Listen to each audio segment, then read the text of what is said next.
Welcome to Reviews That Scare with Jess and Blair. I'm Jess. I'm Blair. Blair, how are you? I'm doing pretty good, man. Yourself? I am doing so well. It was my niece's first birthday party today. Yeah, happy birthday. And happy birthday. And boy, was it a rager. Party bus, the whole nine. First birthday. Yeah, it was great. It was a lot of fun. Not only that, we are also onto our third movie of 2024, a movie Blair has been telling me to watch for as long as I have known him, so 10-ish years. And we're finally doing it. So well done, us. Yeah. But before we chat about this week's movie, let's chat a little bit about some horror news. Blairski, you want to kick this one off? Yeah, man. Another beloved fairy tale character has hit the public domain. Yeah. And yes, it will be made into a horror movie. Yeah. Pinocchio. Yeah. Pinocchio is next to join the likes of Winnie the Pooh, Bambi, Peter Pan, and Steamboat Willie. And I think it's the same people that made Winnie the Pooh, Blood and Honey. And it's going to be called Pinocchio Unstrung. Unstrung. Yeah, I kept thinking Pinocchio Unchained. Unstrung. Yeah, Pinocchio Unstrung. Yeah, you're right. It is being done by Jagged Edge Productions, who of course is the company that's working on Winnie the Pooh, Blood and Honey. Yeah. The upcoming Bambi, The Reckoning, and of course Peter Pan's Neverland Nightmare. Why not, right? Yeah. Oh God. Yeah, we're gonna watch all of them. Yeah, of course. To my understanding, and I don't know if you read this as well, but in the upcoming Winnie the Pooh, Blood and Honey 2, you're going to see a whole bunch of drawings of characters that they're going to be working on in future projects, which is kind of cool. That is cool. I did not hear that, no. Yeah, I feel like every week we're mentioning a new public domain horror universe crossover. Yeah, it's been like that for, I don't know, the last 5 episodes. Yeah, man, definitely lately for sure. Next piece of horror news. I'm not sure if you've heard about this, Jesse, but Until Dawn, the popular PlayStation exclusive horror video game based in the province that we live in. Yeah. Is officially being made into a movie. I thought I saw something about that. I maybe just saw the headline, but that's pretty excellent. It's awesome. I don't have any details on it. I also kind of just saw a heading. Yeah. And a couple posts just online, but that's pretty awesome, man. It is as a PlayStation guy, I have played Until Dawn, and I loved it. It's a game that relies kind of on the butterfly effect, and there's a million different outcomes. I've only played it once, but a lot of fun. Really a lot of fun. I was at your house playing with you. That's right. Yeah. That's right. Yeah. Final piece of horror news I got is Mia Goth is being sued by one of the background actors in Maxine for allegedly, purposely kicking him in the head during one of the scenes. Yeah, I don't know how you can do that by accident. It was purposely. I read into it a little bit, and apparently he had some complaints to production regarding how close she was stepping to his head in one of the scenes. Yeah. It got back to her, and then the next take, she booted him. How awful is that? And then apparently she also saw him in the bathroom and kind of gave him a piece of her mind as well. I'm not sure how much of it is true. That is what I read, though. Interesting. We, of course, have talked nothing but good things about Mia Goth. We're big fans of Mia Goth, but I mean, especially in the workplace, but just in general, I mean, treat people with respect. Don't step on people's heads. Right. Well, as I said, that's what I read. I don't know if it's true or not. Not too sure. But nonetheless, what is true is she is being sued for kicking an actor in the head. Good to know. Reviews That Scare will have more information from the courtroom. Yeah. We will be there for day 1 of the trial. goodness. I've only got one other piece of news to talk about the upcoming. I don't know if you know about this one, Blairski. I feel like I mentioned it maybe in the past. The upcoming Bride of Frankenstein movie, directed by Maggie Gyllenhaal and starring Christian Bale, Penelope Cruz, Jesse Buckley, and Peter Sarsgaard, has added yet another huge name to the cast. Annette Bening, Academy Award winner, will be joining the already massive cast, which is excellent. Yeah, that's pretty awesome, man. No news that I could find on when this movie might be filming. I thought I maybe saw like Q1, which is, I believe, the first 3 months of the year. But as the talented cast list keeps growing, so does my excitement for this movie. You and I both really enjoyed Bride of Frankenstein. Yeah, the original. So super excited to see this remake. Yeah, I am too. I feel like we're going to be waiting a while for it, but excited nonetheless. Yeah, no doubt. That's all I have for horror news. What do you say we jump right into this week's episode, the third episode in the month of January, a month that we've been calling easing our way into 2024. Is that right? Yeah, something like that. Yeah, okay. Yeah. This week, as I was saying, we are talking about the much delayed 2009's Friday the 13th remake. Runtime on this one, 1 hour, 37 minutes. Blairski, initial thoughts on the runtime? It's great. It's perfect. This one, it flew by. It flew by, and it's almost like 2 movies in one, to be honest with you, with that intro. Yeah, I'm gonna for sure bring it up in the likes and dislikes, but I mean, you're halfway through the movie before the intro title card shows up. But anyways, before we get into that, let's chat a bit about some fun facts for 2009's Friday the 13th. Blairski, you got some fun facts on this one? Yeah, so the movie was originally conceived as an origin story, but ended up evolving into just a reimagining of the first 4 films. Of this series. And you can totally tell that they basically cover the first 2 movies just in the intro scene alone. Yeah, absolutely. Making $92.7 million in the box office on a $19 million budget. Wow. It is the second highest grossing film in the franchise, with number 1 being Freddy vs. Jason. Yeah, which came out, I think, 2003. Yeah, definitely before this movie. Pretty neat. And I thought I read somewhere that it is like the 7th highest grossing horror remake of all time, which is I read something like that as well. It's pretty awesome. Final fun fact, the same people behind the making of this film were also the same people behind the Texas Chainsaw Massacre remake in 2004, as well as the Amityville Horror remake in 2005. Oh, cool. I didn't, I knew about the Texas Chainsaw. I didn't know about the Amityville Horror. That's kind of cool. Yeah. Anything else? That's it, my friend. That's it. I've got a couple here. Willa Ford, who played Chelsea, was given 10 days to learn how to wakeboard. I've heard stories, being somewhat in the past, at least working as an actor. I've heard stories where, in an audition, the directors will ask, do you know how to play upright bass? And whatever they ask, you say yes. And then you learn how to do it. So I'm curious if in the audition they asked her, do you know how to wakeboard? And she said yes. And then proceeded to have a crash. Teach yourself how to wakeboard. Yeah, I could. Pretty neat. Yeah, pretty neat. I thought this was really cool. The film was released on February 13th, 2009, which just so happens to be a Friday. Right on. But it was also, and I don't have the date written down here. I could have sworn I did. The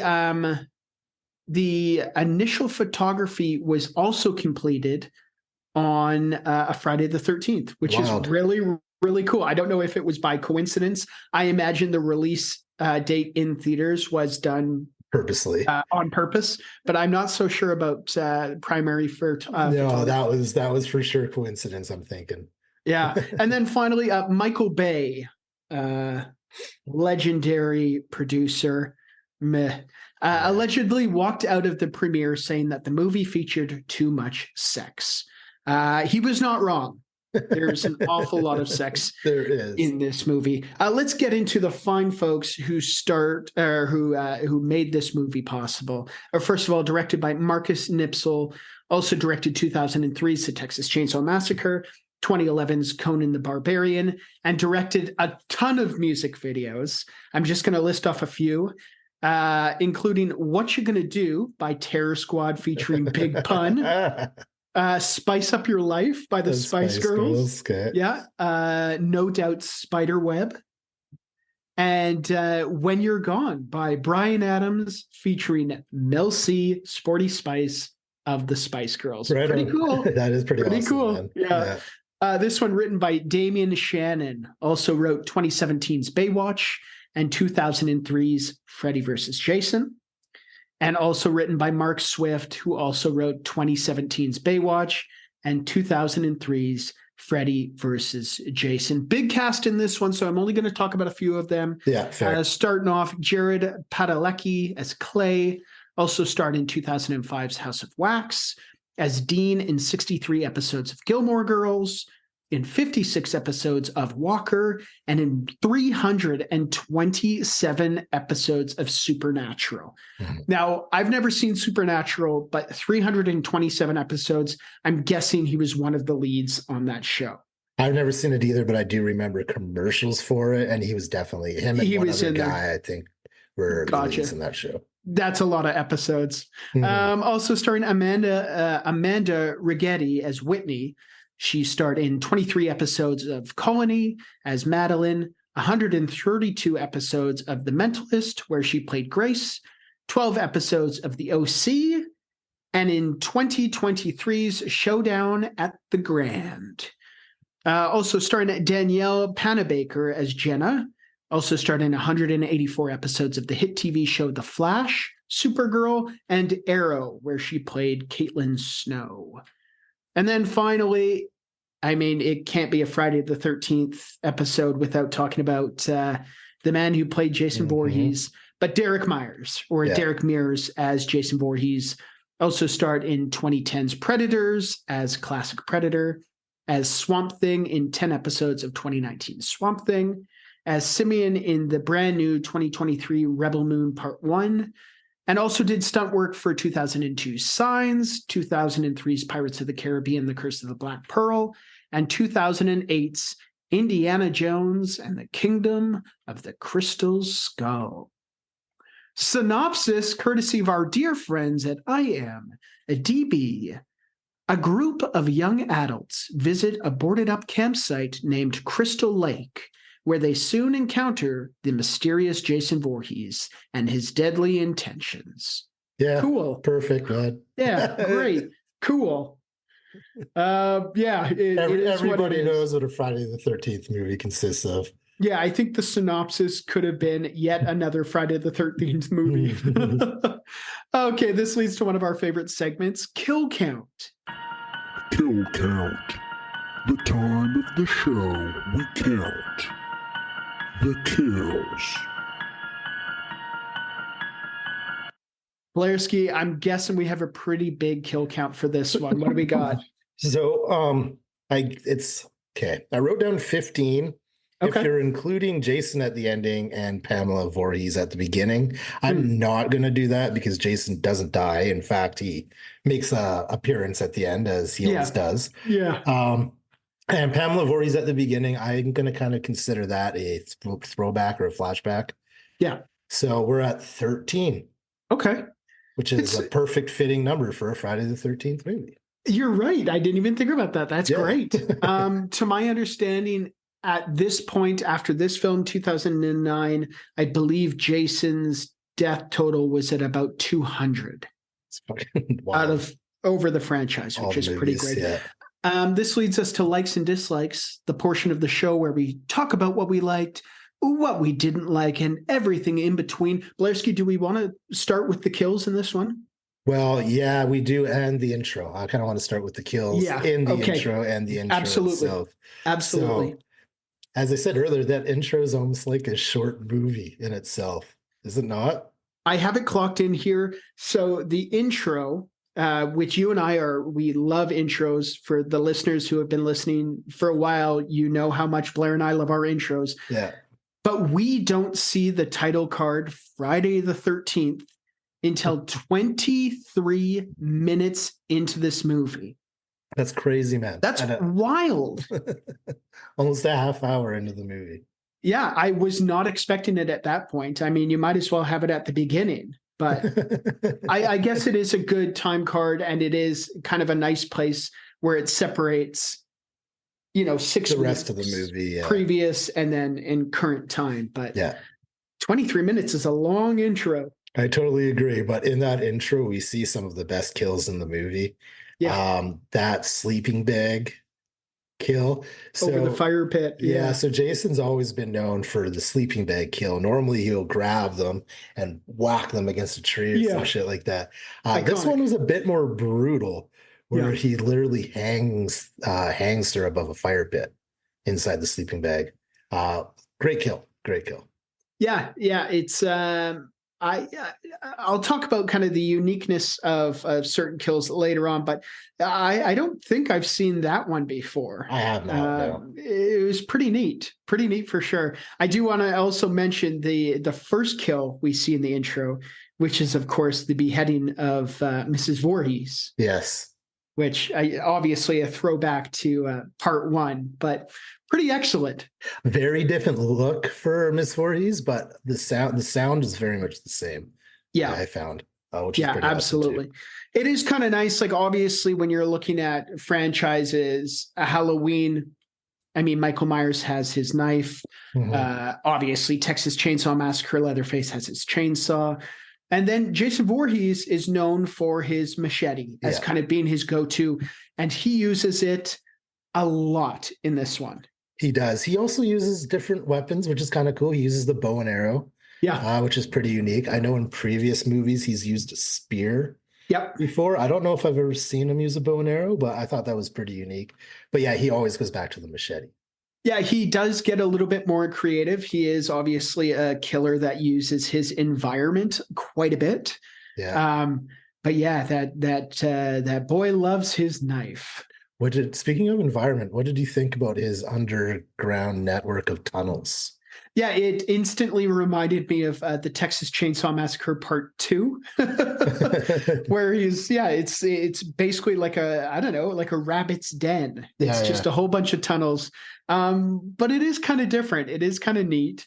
And I do want to mention a few things that popped up in the den, but there's so many nods to the earlier films in the franchise. Yeah. And you see it a lot in the den. So obviously the character Mark, his wheelchair from part 2 is in the den. Mrs. Voorhees' sweater from the original is also in the den. Missed that. I saw the wheelchair, but yeah. And there's also a bike that a character rides. I believe it's also in part 2, I think, but just kind of nice throwbacks. But all in all, I mean, I probably wouldn't spend or pay rent to live in a place like that. But he seems to be quite comfortable living in that underground rabbit's den. I don't think he's paying rent, though. I'll tell you. No, absolutely not. Yeah. I'd hate to be his landlord. I did, though. I like the underground network. I thought it's kind of cool, kind of shows how he gets around the camp so fast and just pops up out of anywhere. I also like how they made him fast. Yeah. He was like a nonstop killing machine in this movie, which I did like. I agree. I like that he's fast. I like that he's strong, and I like that he's smart. Mm-hmm. And I think you hit the nail on the head when you said the den is perfect place to explain how is he popping up so quickly all over the camp. Mm-hmm. Like, wasn't he just over there? But he's obviously got this down to a T. He's got it to a system. He knows exactly where everyone's going to be, and he just pops up. He's waiting for them to pop up right where he needs them. Yeah, I feel like at this point he's just a straight hunter. He's been doing it for so long. He has bells set up so he can hear, where people are when they're walking. I really like that aspect that they gave Jason for this movie. I found it really different, but it worked. Agreed. So we've talked about the weapons, and obviously Jason is iconic with the hockey mask, the goalie mask, but he starts this movie wearing the burlap sack. Mm-hmm. I want to quickly talk about the reveal of the goalie mask Yeah. and how cool a scene that was. Yeah. I mean, we get the reveal of the goalie mask after his burlap sack is just torn to bits. And then we have a really, really quick, brief musical tease, the music from part The one. original. Yeah. And that's, I think, the only time we can hear it in this movie. They do play it another time or two, I believe, but it's very subtle when they use it. Very brief. Yeah. Yeah, absolutely. Okay, it is a big cast. Overall, what did you think about the performances in this one? Eh, Yeah. I can't. Yeah. That's the thing. Like, but that's okay to me, though. I mean, I don't know if you're going into a Friday the 13th remake expecting some sort of masterpiece of a movie, you're going to fail. Yeah. It was exactly what I would expect from a Friday the 13th movie. Kind of bad acting, a lot of sex, a lot of drugs and drinking, and Jason slaying people. And that's exactly what we got, right?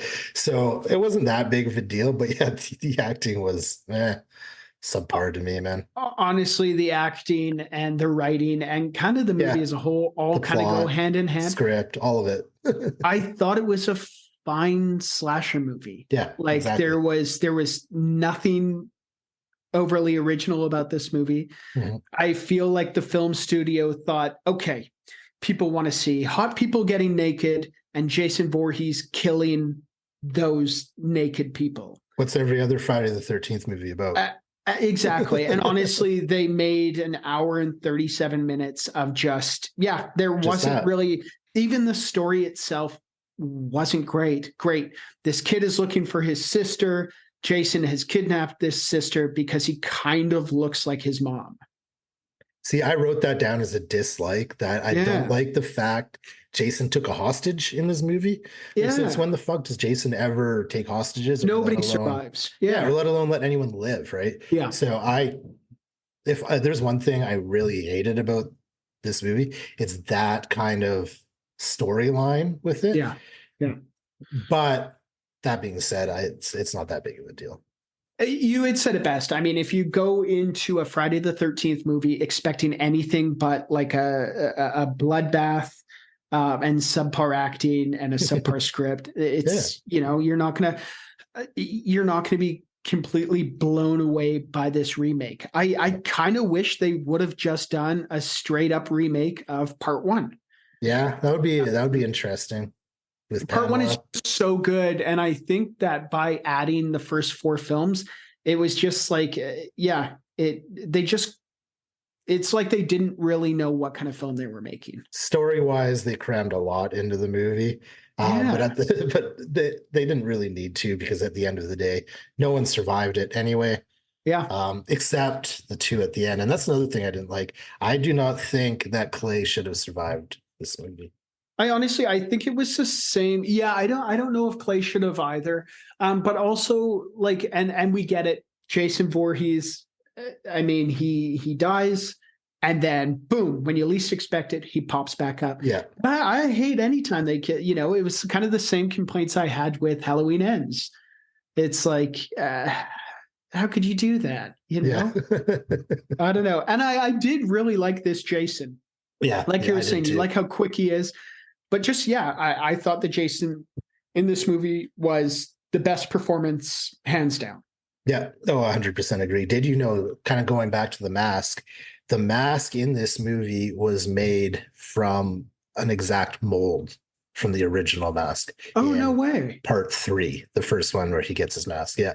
Very cool. I didn't know that, but I love that. And I like that it's a nice little touch that obviously the filmmakers made to honor, the films beforehand. But yeah, I think that's cool. All in all, I think it was a little bit of a lazy attempt.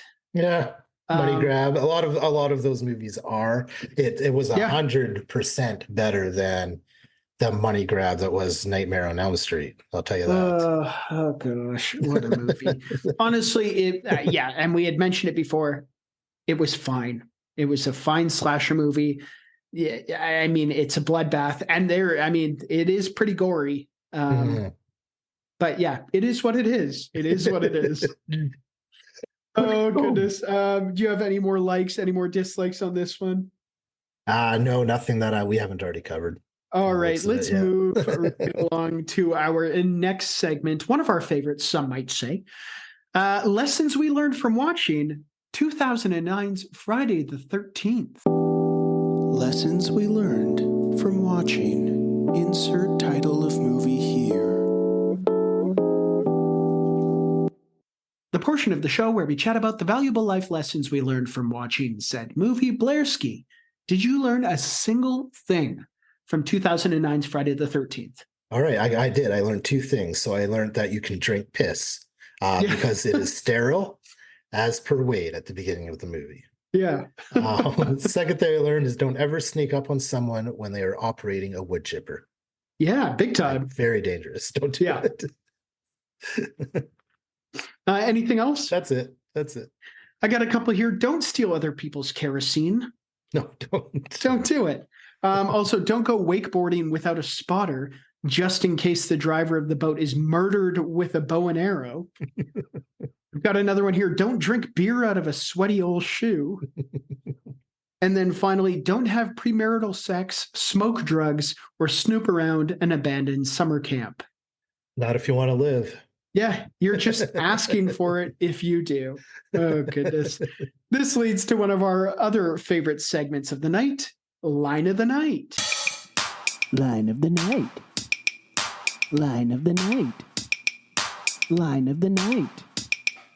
Line of the night. Line of the night. Line of the night. Line of the night. Line of the night. Line of the night. The segment of the show where we discuss our favorite lines from the movie. They might give us chills, they might give us the giggles. All we know is that they are our favorites. Blairski, do you have a Yes, couple favorite sir. lines? I do. Trent is getting it on with Bree in the bedroom. He can't stop talking about her tits. Yeah. So he goes, "Your tits are stupendous." And Bree says, "Wow, you really know how to make a girl feel special, don't you?" To which Trent replies, "Yeah, that's what I do." Oh, goodness. such a A douchebag, plus, man. yeah, A plus script. Yeah. Oh, goodness. Chewie, he's about to get his ass handed to him by Jason.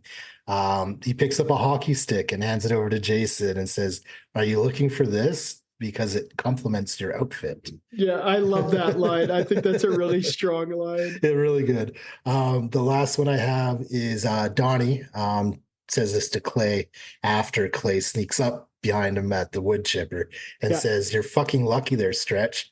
Came that close to hitting the start button on a whoop ass machine, boy." Oh, God. So redneck, man. So redneck. He called himself the whoop ass machine. The whoop ass machine. Boo. I've got a couple here. Chewy also says, and this is something that we got to start chanting. Okay. After chugging a beer out of his shoe, he says, "Shoot the boot. Shoot the boot. Shoot the boot. Shoot the boot." Shoot Oh, the boot. goodness. I've got one from Mrs. Voorhees right at the beginning. "Kill for mother," which I thought was great. Great line. Classic line, man. Great line. I'll never get tired of that line. And then finally, Whitney says, "Jason, say hi to mommy in hell." Cool. Yeah. Yeah, Cool very line. cool. Oh, goodness. This leads to our final and favorite segment of the show, Yes. Celebrity Lookalike Time. Celebrity lookalike time. The time of the show where we take a look at the cast and discuss their celebrity doppelgangers. Spoiler alert, it usually comes down to the character's hairstyle. Blairski, you got a couple celebrity lookalikes? I do, man. The character Amanda, who's in the intro scene of the movie, she's the one who flashes her boobs at the fire pit. Yep. She reminded me of Shannon Elizabeth as both Nadia in American Pie and Buffy in Scary Movie. Oh, okay. Yeah. Looked exactly like her, tits and all. Oh, dear Lord. Dear Lord. The character of Wade, who is also only in the intro scene of the movie, the one wearing the glasses who seemed to talk a lot. Yep. He reminded me a lot of Rainn Wilson in House of a Thousand Corpses. Awesome. Yeah, I can see that. I think a little bit was the glasses and just the constant talking and thinking you're funny and Yeah, what 100% the glasses, but he is kind of that nerdy character Yeah, who right. knows stuff that people don't care about. Yeah. Final one I have is the character Nolan. Reminded me of Matthew McConaughey in Dazed and Confused. I got that as well. Yeah, Same 100%. Yeah. All right. Yeah. Right. I've got one here. The character Chewie reminded me of lead guitarist for rock and roll band The Smashing Pumpkins, James Iha. Okay, yeah. Definitely the hair, 100%. Yeah. That's all I got for Celebrity Lookalike. This leads us to our final rating for 2009's remake of Friday the 13th Blairski out of 5 light beers chugged the proper way out of a dirty old sneaker. What are you giving Friday the 13th? I'm going to give it 3 light beers chugged the proper way out of a dirty old sneaker out of 5. It's a fun slasher. It's just it's another good Friday the 13th movie as far as I'm concerned. Yeah. You know what? I said that this one flew by. But all in all, I was just a little bit bored with this one. Yeah. I've seen better remakes, but I've certainly seen worse. Yeah. This one, I'm going to give it 2.5 light beers chugged the proper way out of a dirty old sneaker out of 5. This movie was fine. It was fine. Yeah. Exactly. Right. You can't knock it. It's nothing spectacular. It's not shitty either. Yeah. I mean, in my humble opinion, if you have to choose between the original and the 2009 remake, just go and watch the original again. Yeah. Why not? Watch both of them. You got time. Watch both of them. Yeah. Watch both. Watch all 12 or 13 of them. How many of them are there now? Compare and contrast. Why not? Oh, goodness. But if you got to pick between this remake and a Nightmare on Elm Street remake, I mean, Friday the 13th all day. Yeah, in our opinion, the Nightmare on Elm Street remake doesn't exist. I looked back at what we gave it. It was an average of 1.5. It's awfully high. Yeah. Oh, goodness. Oh, goodness gracious. I am glad that we finally watched this movie. I mean, you've seen it before. I'm glad that I finally watched it. You've been telling me to watch it for quite some time. Yeah. And we did it. And I'm glad we did. And now we have one more film in the month of January before we kind of get back to our regular kind of swing of things. We got some pretty cool theme months coming up that we're excited about, but one more film this month. But before then, it's going to be fun. One that you've obviously seen, one that I'm looking forward to seeing. But until then, this has been Review Set Scare with Jess and Blair. I'm Jess. I'm Blair. Remember to stay scary. And eat every sandwich. Bye. Bye, guys. Thank you for listening to Review Set Scare. Make sure you check out our Linktree at linktree/reviewsetscare. That's linktr.ee/reviewsetscare, which has links to our Instagram, YouTube, Patreon, Twitch, and many other things. If you'd like to email us, you can reach us at reviewsetscare@gmail.com. Thanks for listening, and remember to stay scary and eat every sandwich. A proud member of Pod Nation TV.